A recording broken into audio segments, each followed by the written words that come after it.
குயிக்கா ஒரு பிரியாணி ஒன்று போடுவோம். 1/2 kg ரைஸுக்கு பிரியாணி செய்ய போறோம்.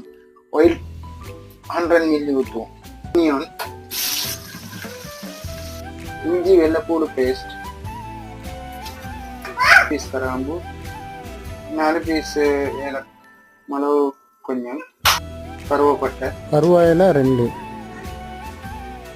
1 டீஸ்பூன் மிளகாய் பொடி, கொத்தமல்லி கைப்பொடி அளவு, புதினா கைப்பொடி அளவு,